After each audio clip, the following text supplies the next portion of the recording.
നമസ്കാരം. നമ്മൾ ഇന്ന് സംസാരിക്കുന്ന വിഷയം PM കിസാൻ സമ്മാൻ നിധി. കൃഷിക്കാർക്കൊരു പ്രോത്സാഹനം എന്ന നിലയ്ക്ക് തുടങ്ങിയ പദ്ധതിയാണ് കിസാൻ സമ്മാൻ നിധി.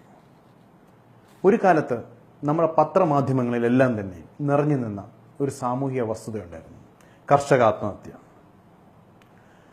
കർഷക കുടുംബങ്ങൾ കൂട്ടമായിട്ട് ആത്മഹത്യ ചെയ്യുന്ന ഒരു പ്രവണത സമൂഹത്തെ വളരെയധികം ഗ്രസിച്ചിരുന്ന ഒരു സാമൂഹിക വിഷയമാണ്.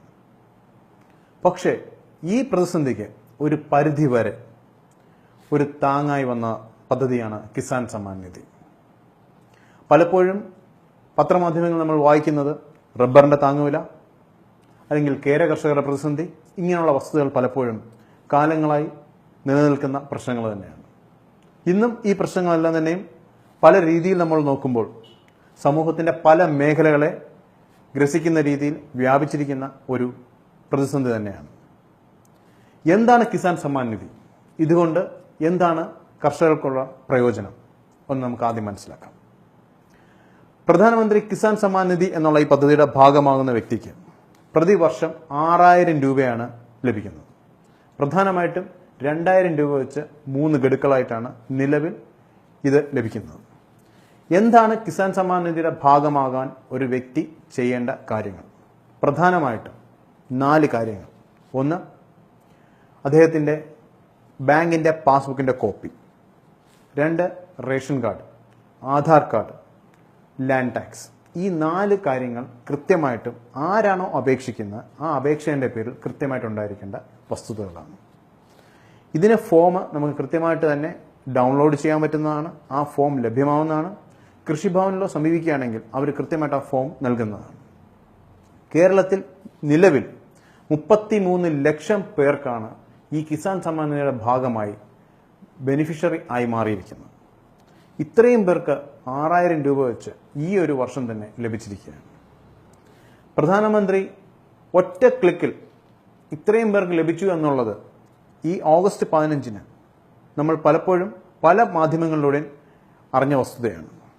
പക്ഷെ നമുക്കിത് ചെയ്യേണ്ട ചില വസ്തുതകൾ, ആർക്കൊക്കെ ലഭിക്കാം, ആരൊക്കെയാണ് ഇതിൻ്റെ ഭാഗമാകാൻ സാധിക്കുന്നത് എന്നുള്ളത് നമുക്ക് പരിശോധിക്കാം.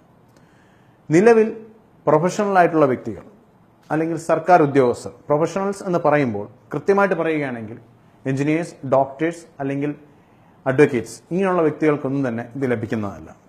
അതുപോലെ തന്നെ സർക്കാർ ഉദ്യോഗസ്ഥർ, അവർക്കും ലഭിക്കാൻ ബുദ്ധിമുട്ടുണ്ട്. മന്ത്രിമാർ അല്ലെങ്കിൽ തഹസിൽദാർ അല്ലെങ്കിൽ സർക്കാരിൻ്റെ മറ്റിതര ജോലികളിൽ ചെയ്യുന്നവർ, അതുപോലെ സാമൂഹിക പെൻഷനുകൾ ലഭിക്കുന്ന വ്യക്തികൾ, അങ്ങനെയുള്ള വ്യക്തികൾക്ക് കിസാൻ സമ്മാൻ നിധിയുടെ ഭാഗമാകുവാൻ സാധിക്കുന്നതല്ല.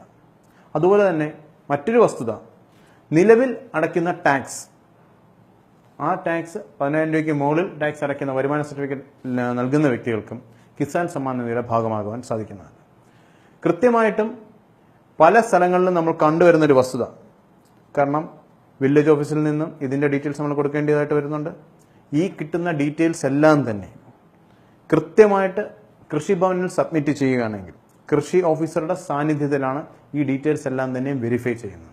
വെരിഫൈ ചെയ്യുകയാണെങ്കിൽ ആ ഓരോ വ്യക്തിക്കും ആ കൊടുത്തിരിക്കുന്ന ഡോക്യുമെന്റ്സ് എല്ലാം തന്നെയും കൃത്യമാണെങ്കിൽ 2000 രൂപ വെച്ച് അവരുടെ അക്കൗണ്ടുകളിലേക്ക് ഏതാണ്ട് 6000 രൂപ പ്രതിവർഷം കർഷകർക്ക് ലഭിക്കും.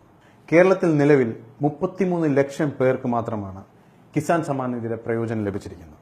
കേരളത്തിലെ 14 ജില്ലകൾ നമ്മൾ പരിഗണിക്കുമ്പോൾ 33 ലക്ഷം എന്ന് പറയുന്നത് ഒരു നാമമാത്രമായ സംഖ്യ മാത്രമാണ്. കാരണം കർഷകർ എന്ന് പറയുന്നത് വളരെ വലുതാണ്.